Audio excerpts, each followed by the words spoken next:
प्यार की ये एक कहानी। अंगिरा ब्लडलाइन। प्रस्तावना। पंढेर की राख का रहस्य। सन 1851 की उस काली रात में, जब आसमान पुराने साम्राज्यों के पतन के धुएं से भरा था और हवाओं में उस प्यार की चीखें गूंज रही थी जिसने जमीन और आसमान के हर कायदे को चुनौती दी थी, राजकुमारी मैथिली अपनी चिता पर खड़ी थी। वह अंगिरा वंश की आखिरी वारिस थी, एक ऐसा पवित्र और खौफनाक खानदान जिसके पास युक्ति के प्राचीन विज्ञान से हकीकत को बदलने की ताकत थी।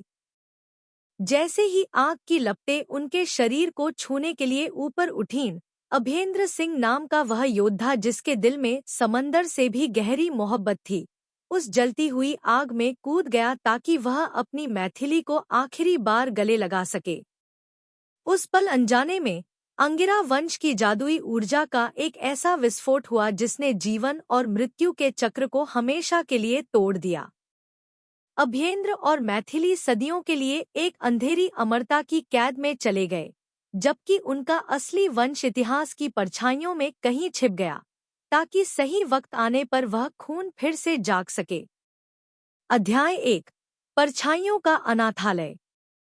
एक पुराने और भूले बिसरे अनाथालय के उन सन्नाटे भरे गलियारों में, जहां खामोशी ही उनकी इकलौती माँ थी, पिया और उसका छोटा भाई आर्यन एक ऐसी पहेली की तरह बड़े हुए जिसे वे खुद भी नहीं सुलझा सकते थे।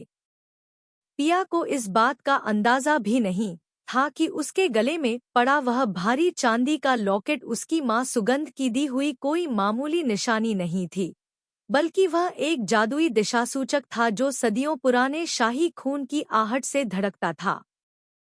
पिया जहां किसी पुरानी रानी जैसी सादगी और शालीनता के साथ अपनी दुनिया में रहती थी, वहीं 10 साल का आर्यन अपनी उंगलियों में एक अजीब सी बिजली महसूस करता था।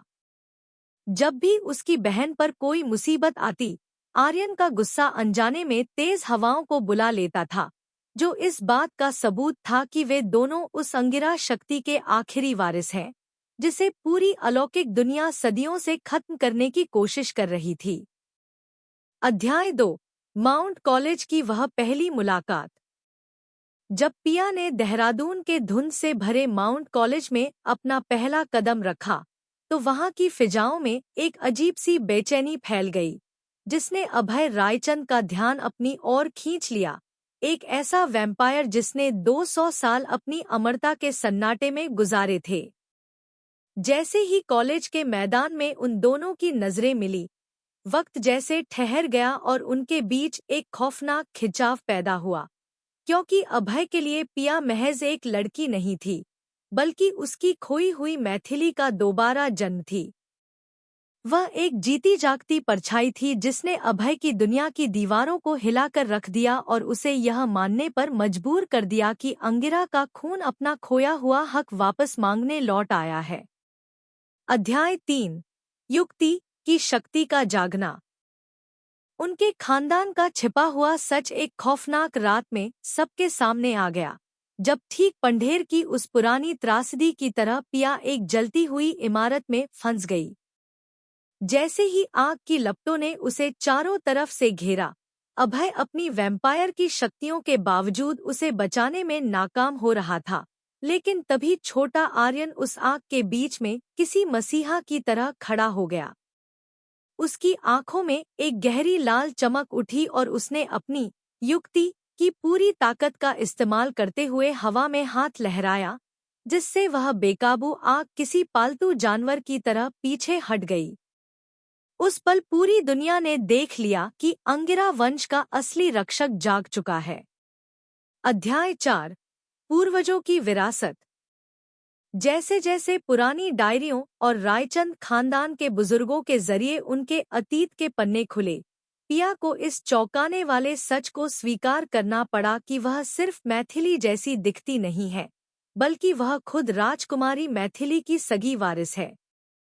इस खुलासे ने पिया को एक साधारण अनाथ लड़की से बदलकर पूरी अलौकिक दुनिया की सबसे कीमती और खतरनाक अमानत बना दिया। अब वह एक ऐसी जंग का केंद्र बन चुकी थी जहां एक तरफ अभय का सच्चा प्यार था और दूसरी तरफ उन काली ताकतों की लालच, जो पिया के खून का इस्तेमाल करके मौत पर जीत हासिल करना चाहते थे। अध्याय 5 सिद्धार्थ का काला जुनून। रायचंद परिवार के सबसे अंधेरे अतीत से सिद्धार्थ सामने आया, अभय का बड़ा भाई, जिसका दिल जलन और नफरत से काला हो चुका था। सिद्धार्थ सालों से उस ताकत को पाना चाहता था जो कभी मैथिली के पास थी। पिया के रगों में दौड़ते अंगिरा खून और आर्यन की जादुई शक्तियों को देखते ही उसने अपनी चालें चलनी शुरू कर दी। उसने खुराना जैसे वेयरवुल्फ, भेड़िया मानव कबीले को मोहरा बनाया ताकि वह इन दोनों भाई बहन को फंसा सके और उनकी कुर्बानी देकर खुद एक ऐसा देवता बन सके जिस पर मौत का भी कोई बस न चले। अध्याय 6 काल की वापसी। उनकी जिंदगी का सबसे बड़ा खतरा तब पैदा हुआ जब खुद असली मैथिली वापस लौट आई, लेकिन वह पहले जैसी कोमल राजकुमारी नहीं, बल्कि एक इंतकाम से भरी वैम्पायर रानी थी जो अपनी खोई हुई ताकत को वापस पाने के लिए किसी भी हद तक जा सकती थी। मैथिली ने पिया को अपनी वारिस नहीं, बल्कि अपनी दुश्मन माना, क्योंकि अभय का दिल अब पिया के लिए धड़कता था। मैथिली ने पूरे देहरादून में खौफ फैला दिया और पिया को यह एहसास कराया कि उसका सबसे बड़ा दुश्मन वही औरत है जिसका चेहरा वह आईने में देखती है। अध्याय 7 देहरादून की आखिरी जंग। खून जैसे लाल चांद की रोशनी में रायचंद हवेली के बगीचे एक जंग के मैदान में बदल गए जहां तलवारों, नुकीले दांतों और सुनहरी जादुई शक्तियों के बीच महासंग्राम शुरू हुआ। अभय ने उस रात अपनी 200 साल की तन्हाई और दर्द का हिसाब चुकता करने के लिए जान लगा दी, जबकि आर्यन एक रोशनी के खंभे की तरह खड़ा रहा और अपनी युक्ति की ताकत से काली ताकतों को पीछे धकेलता रहा। वहीं पिया ने अपनी रूह की गहराई से अंगिरा वंश की ताकत को पुकारा और मैथिली का सामना किया, यह साबित करते हुए कि इस खानदान की असली ताकत अमरता में नहीं, बल्कि प्यार और बलिदान की इंसानियत में है। अध्याय 8 मिलन और श्राप से मुक्ति।